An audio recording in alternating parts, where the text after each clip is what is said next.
Nanti ada kisah di akhirat. Ada suatu ketika ada orang mau menuju surga, belum masuk surga. Dia berbangga dengan amalnya.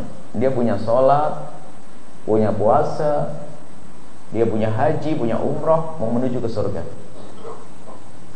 Di saat dia hendak berjalan menuju ke surga, tiba-tiba ada yang berteriak dan menghentikan. Stop.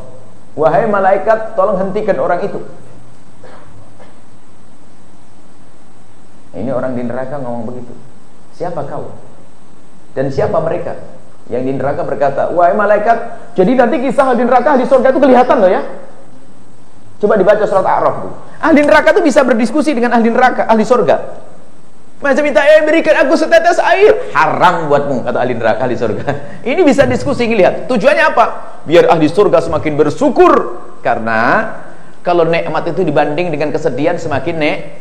Misalnya ada es segar, bukan es segar, es degan, es apa segar. Kemudian kalau diminum di waktu matahari terik, matahari panas udara, lebih segar. Begitu juga kalau ada orang haus, itu selagi tak kelihatan es, biasa saja haus. Tapi di saat ada orang mengirim es, oh ini es ada di depanmu, es degan, es sirup. Tahu setelah di depannya bilang, kau tak boleh minum. Wah, tambah sedih ya. Ada di depannya tak bisa minum. Begitu juga ahli neraka, terlihat surga, nikmatnya surga, tambah sedih, dia tambah sakit.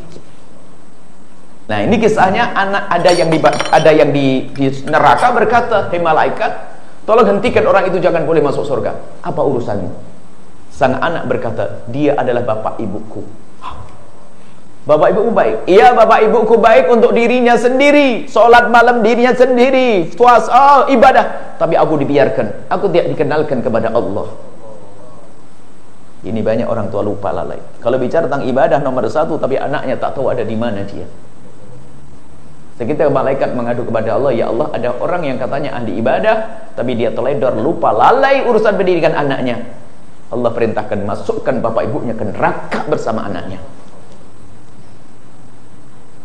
Semoga anda bukan golongan ini, amin. Hati-hati. Yang kedua ada kisah lagi. Ada ahli surga tiba-tiba berkata, malaikat, aku mendengar suara. Dijawab oleh malaikat, iya itu suara ahli neraka. Kata yang di surga, aku kenal suara itu. Wahai malaikat, siapa dia? Itu suara orang tuaku, ayah ibuku. Kata malaikat, ya biarin dia di neraka karena dia orang nggak benar. Orang banyak salah.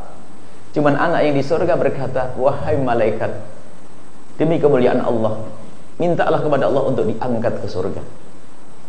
Karena apa? Memang ibuku tak benar, ibuku tak baik, tapi ibuku selalu mengatakan, nak kau belajar Al-Quran, belajar agama, belajar kenal ulama. Tapi ibuku tak pernah datang.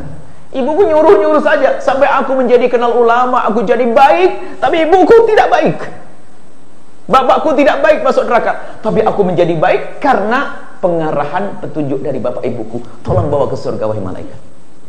Malaikat mengadu kepada Allah, ya Allah, ada hambamu di neraka punya anak soleh, dan anak soleh ini merasa jadi baik karena petunjuk bapak ibunya, dan bapak ibunya di neraka.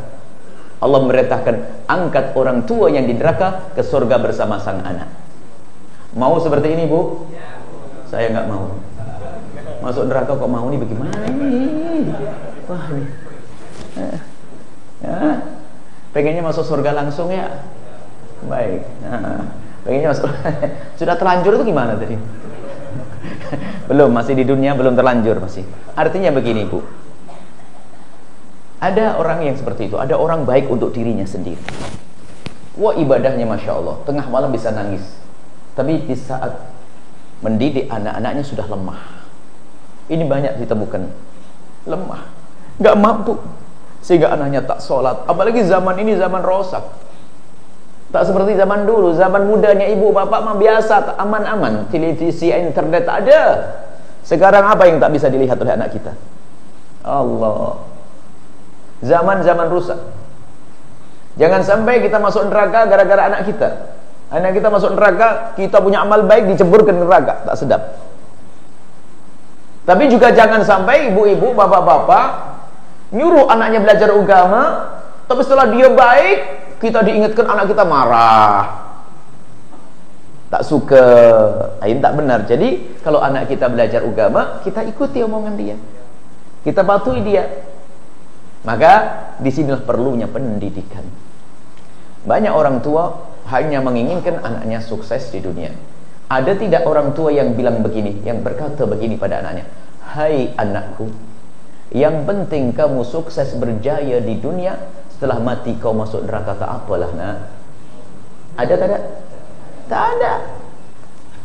Tak ada yang berucap seperti itu, tak ada. Secara lesan tak ada, tapi banyak perilakunya hamba-hamba Allah itu kayak gitu ngomongnya.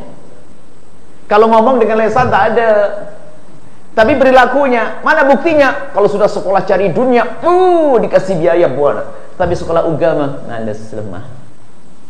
Sekolah agama, mau jadi apa kau nanti? Tak berucap dengan lesannya. Agar tapi diam-diam tidak memilihkan anaknya untuk kemuliaan. Sekarang kita harus rubah cara berpikir kita.